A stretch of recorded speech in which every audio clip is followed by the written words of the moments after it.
재벌가 명문가 출신 가장 부유한 연예인 10인 순위 1위 연매출 최대 7조 원. 1970년 10월 6일 이건희 전 삼성 총수와 홍라희 전 리움미술관 관장의 장녀로 태어났습니다. 이병철 삼성 초대 총수의 손녀이자 홍진기 전 법무부 내무부 장관의 외손녀입니다. 경기 초등학교, 예원학교, 대원외국어 고등학교 불어과를 졸업한 후 연세대학교 생활과학대학에서 아동학 학사 학위를 취득했다고 합니다. 이건희 회장의 장녀라는 것만으로 일찍부터 세간의 주목을 받았습니다. 이부진 사장이 처음 호텔신라에 입사했을 때 부장으로 일을 시작했는데 이건희 회장이 직접 신라 호텔에 1개월 가까이 숙박하면서 신경을 많이 써줬다고 합니다.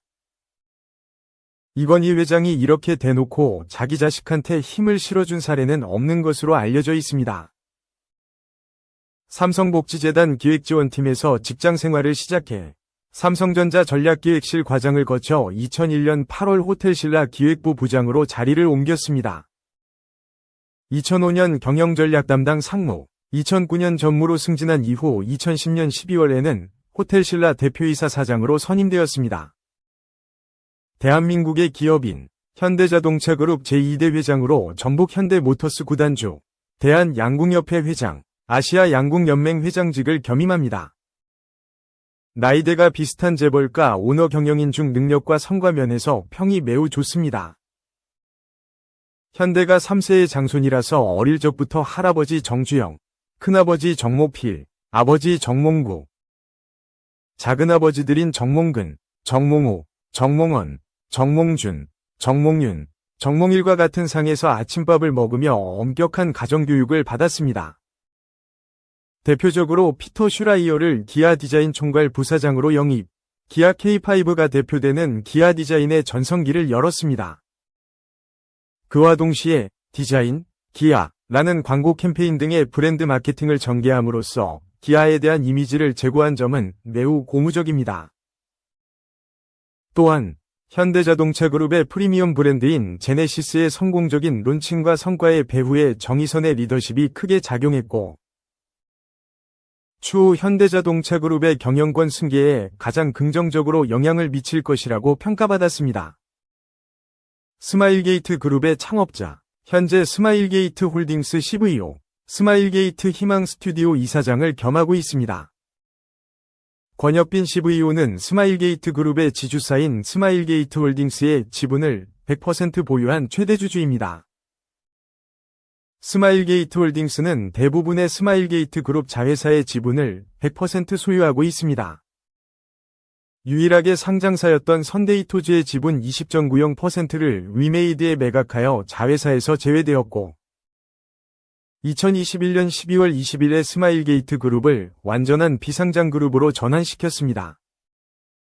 이러한 비상장 그룹의 지배 구조는 권혁빈 CVO의 신념으로 이루어진 것, 창업가 시절 외부 투자를 받았을 때 투자금 회수를 위한 강한 압박을 받았던 좋지 않은 경험으로 인해 외부 투자를 받는 것을 꺼리게 되었다고 합니다. 곽노건이 1980년 12월 24일 반도체 초정밀금형 및 반도체 자동화 장비의 제조 및 판매업 등을 영위할 목적으로 한미금형을 창업했습니다. 2005년 7월 22일 유가증권 시장에 기업 공개를 단행했습니다.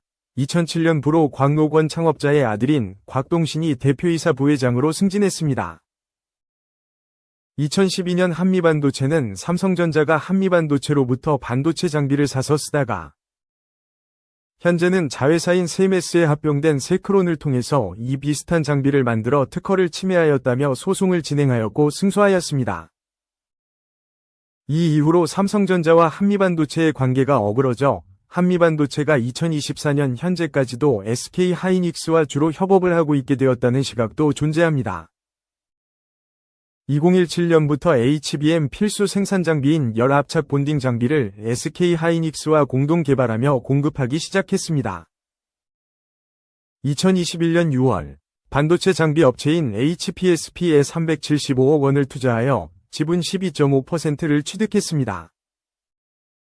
2023년에 하이닉스가 엔비디아의 HBM 납품사로 선정되면서 전년 대비 매출액이 절반 이하로 폭락했음에도 불구하고 한미반도체도 테마주 성향을 보이며 주가가 폭등하기 시작했습니다. 저미 년 전에 투자한 HPSP의 주가가 600% 이상 폭등하며 막대한 투자 차익을 거둔 점도 크게 작용했습니다. 대한민국의 기업인 카카오의 창업주, 1990년대 말 PC방과 온라인 게임 열풍이 불자 1998년 6월 삼성 SDS에 재직 중이던 김범수는 현재 카카오 대표 남궁훈과 함께 한양대학교 앞 미션 넘버원이라는 대형 PC방을 창업합니다. 법인명은 미션 엔터테인먼트. 전국 최대 규모의 PC방인데다 그는 한자리에서 모든 컴퓨터를 관리할 수 있는 시스템을 개발해 개업 6개월 만에 5천만 원을 벌 만큼 PC방은 승승장구했고 PC방 운영을 아내에게 맡기고는 1998년 9월 삼성 SDS를 나왔습니다. 김 위장은 그의 연말인 1998년 11월 강남구 삼성동에 한 게임을 창업했습니다. 카카오톡은 PC 메신저 1색인 시장에서 모바일 메신저라는 새로운 지평을 열었습니다. 무료 서비스와 그룹 채팅의 강점을 내세운 카카오톡은 출시 1년 만에 1,000만 명의 이용자를 모았습니다. 당시 카카오톡이 급속도로 성장했던 이유는 2010년대 초반까지만 해도 이동통신사의 문자 메신저의 경우 글자 수 제한이 있었던 건 둘째치고 별도의 통신비를 엄청 지불했어야 했는데 카카오톡은 인터넷에 연결만 되면 글자 제한 없이 무제한으로 이용할 수 있었고 후에 출시한 이모티콘과 부가 기능들이 유명세에 불을 붙여 흥행을 이끌 수 있었기 때문입니다.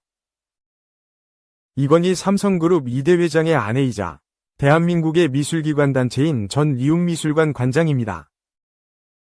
1945년 7월 15일 광복 한 달 전 당시 전라북도 전주에서 홍진기의 첫째로 태어났습니다. 당시 전주지법 판사였던 홍진기는 딸을 얻어 매우 기뻤고 전라도에서 얻은 기쁨이라 하여 이름을 나희라 지었습니다. 이후 성장기는 서울에서 보내며 당대 최고 명문인 경기여자중학교와 경기여자고등학교를 거쳐 서울대학교 미술대학 응용미술과를 졸업했다고 합니다. 삼성그룹의 창업주였던 이병철의 눈에 들어 며느리가 되었는데 이병철 회장은 홍나희를 미술관 관장으로 낙점하고 당시 돈 4만 원을 매일 주면서 미술품을 사오도록 했다고 합니다. 이후 삼성미술관 리움 관장이 되어 국내 미술계에서 큰 영향력을 끼쳤으나 2017년 3월에 사직했습니다. 2023년 11월 상속세 납부를 명목으로 삼성전자 지분 0.32%를 처분하는 신탁계약을 하나은행과 맺었습니다. 1조 2,800억 원 규모. 이후 2024년 1월 블록딜 방식으로 소폭 할인된 가격에 매각에 나섰습니다. 대한민국의 기업인 현대자동차그룹 초대 총수 겸 명예회장입니다. 정주영과 정몽원 사후 명실상부한 범현대가의 수장이자 이건희 삼성 제2대 총수와 함께 대표적인 국내 재벌 총수 2세로 꼽히는 인물입니다. 또한 두 사람 모두 자신들이 이끈 기업이 국내 1위를 넘어 세계 정상권으로 성장하는 데 주도적인 역할을 해냈다는 공통점이 있습니다. 아들 정의선이 태어난 1970년 처음 현대에 입사한 이후 현대자동차, 현대건설을 거치며 주로 현장에서 역량을 발휘했습니다. 회사 생활을 하면서 호수라는 특혜 분양 사건으로 인해 아버지를 대신해 징역을 살기도 했지만 그 이후로 조금씩 정주영에게 인정받았습니다. 그리고 1982년형 정몽필이 불의의 교통사고로 사망한 이후로는 명실상부한 현대가의 장자가 됩니다. 아버지에게 사랑받던 동생 정몽원, 정몽준이 쉽게 높은 직위를 얻어낸 것과 달리 정몽구는 현장에서 직접 실적을 보인 뒤에야 어렵사리 인정받았고 아버지의 정계 진출 이후 그 공백을 메우던 삼촌 정세영을 보좌하다가 1996년 마침내 현대그룹 회장직에 오르게 됩니다. 대한민국의 기업인 메리츠금융그룹 회장입니다. 1958년 10월 5일 한진그룹 초대 회장 조중훈과 김저일의 4남 1녀 중 막내로 태어났습니다. 아버지가 38세, 어머니가 35세에 낳은 늦둥이입니다. 큰 형인 조양호와 9살 터울. 대처고등학교와 서던 캘리포니아 대학교 경제학과를 졸업했습니다. 조중훈 사후 사형제가 회사를 골고루 물려받았는데 조정호는 메리츠금융 지주를 물려받았다고 합니다. 대한민국의 기업인 셀트리온 창업주이자 명예회장입니다. 1999년 오피스텔을 얻어 비슷한 신세가 된 동료들과 함께 창업을 구상하는데 차기 사업에 대한 담론으로 IT부터 해서 별의별 얘기가 다 나오는 와중 그때까지 미개척 오브 미개척인 바이오 산업이 유망하다는 판단에 따라 셀트리온의 전신인 넥소를 창업하게 됩니다.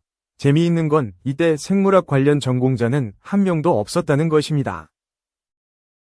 1년간 40여 개국을 다니며 외국의 유명 바이오 연구자들을 방문 인터뷰하는 등 최신 동향을 배웁니다. 이후 2002년 셀트리온을 설립해 미국 백스 제사와 제휴를 맺으며 사업을 본 궤도에 올리기 시작했으며 2004년쯤이면 모든 힘든 시기를 이겨내고 마침내 인천광역시 송도 국제도시에 셀트리온 1공장을 올리는 데 성공했습니다. 사업은 점차 번창해 2007년쯤 되면 완전히 모양새를 갖춤은 물론 인맥도 꽤 많이 얻게 되며 2009년 이후 명실상부한 대한민국의 벤처기업 선두주자로 거듭났다고 합니다.